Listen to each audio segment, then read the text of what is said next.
All right, welcome back. Nearly 10,000 U.S. troops in Afghanistan won't be coming home next year as planned. In a major reversal, President Barack Obama delayed the anticipated troop drawdown, deciding to keep those American troops in Afghanistan through next year. Seth Moulton is a Democratic congressman from Massachusetts who serves on the House Armed Services Committee. He also did 4 tours in Iraq as a U.S. Marine. Good to see you. So thanks for having me on. Great. I wonder, Congressman, do you believe the president had no choice but to do this, or do you believe it's a mistake? I think it's the right decision. I think it was a difficult decision, but the right decision.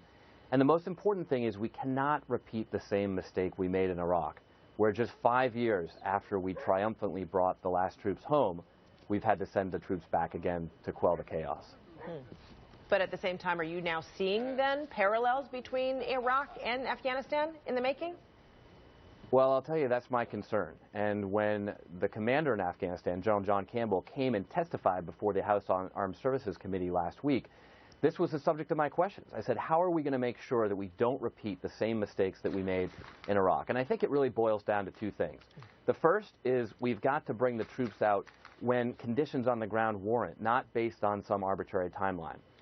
The second thing is that we've got to talk about a long-term political solution to ensure the success of the Afghan government. Because what ultimately happened in Iraq is the Iraqi government fell apart. It got so sectarian that its own army didn't even trust the government to do its job. And so that political vacuum is really the enemy to peace in the Middle East. And that's what's allowed ISIS to rise in Iraq. Yeah, then why will keeping U.S. troops make a difference, help change those dynamics, impact those dynamics?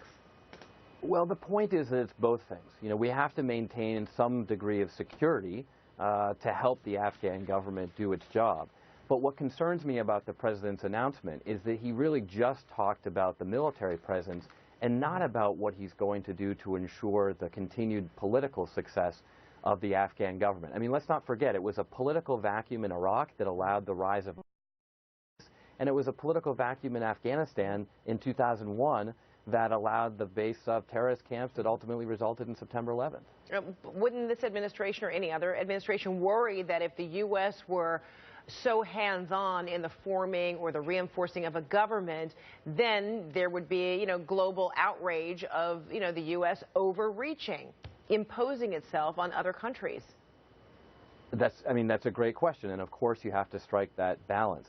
But I think we really came up short in Iraq, and we can't repeat that mistake in Afghanistan. In Iraq, General Petraeus and Ambassador Crocker came back from the surge, and they said, we've made tremendous military progress, but we haven't achieved the political success that we need. We built the largest U.S. embassy in the world in Baghdad so we could have some sort of political diplomatic surge, but then we left it half full. And that's the piece that I think we can't forget in Afghanistan. So the president made the right decision to extend the stay of the troops, but we've got to hear about the political plan as well, because that's what ultimately will lead to a success and ensure that once the troops do come home, they never have to go back. All right, Congressman Seth Moulton, thanks so much for your time. Appreciate it. Thank you. All right, still